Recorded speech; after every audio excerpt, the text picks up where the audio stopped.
You see before you a man among men. A man who values the sanctity of life.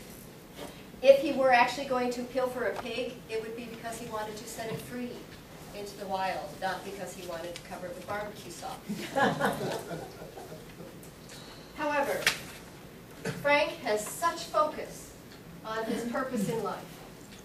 And at the time that he was accused of pilfering said pig, he was in the middle of providing a fabulous 4th of July celebration to celebrate the United States and our flag, and we were getting ready with the fireworks, and we were eating to nourish ourselves so that we would be able to withstand the whole evening of oohing and awing that was ahead.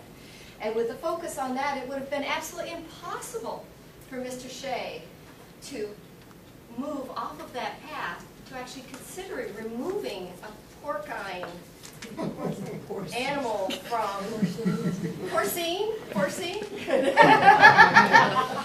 he wouldn't have even been able to say it. Just porcine. So these are the things you must know about him. The fact that he is so focused. The fact that once he is on a straight path, he will not deviate until he has reached his goal. And he had already had a goal for the day, and so therefore there was no way that he possibly could have pilfered the pig from the yard.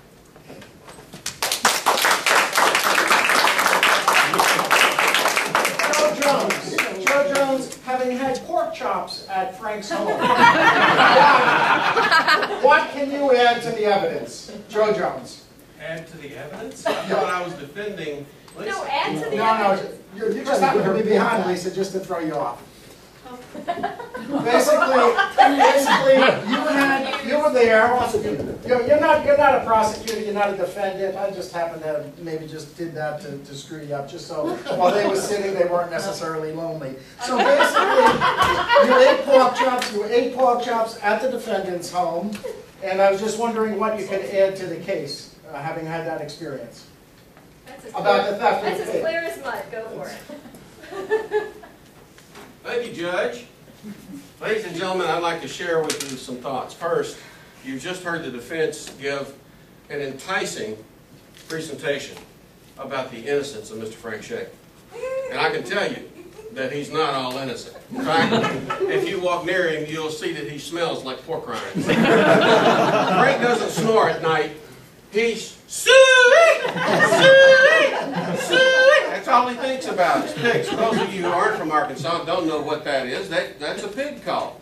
And Frank is a professional at it. He draws more pork wherever he goes than anyone I've ever seen.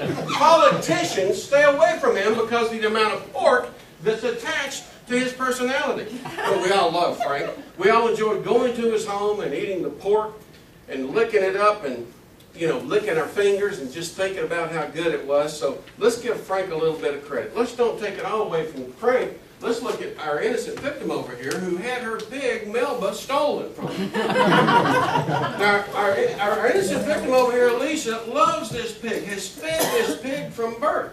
Melba, and some people have pigs. Melba has slept with this pig to make sure that no one would ever pilfer it, steal with it, or impregnate it. And what happens? Frank decides he's going to have a bunch of people over for dinner and goes over there and gets that pig. He's going to have a pig roast whether we want it or not. Poor Melba, innocent Melba, and Lisa don't know what's in store for them.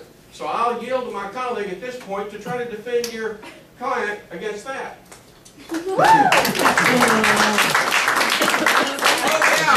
And his trunk smells like pork rinds. I just wanted to let you know my wife's name is Suey. I know that it was a minor role for two of our contestants, but thanks for playing, and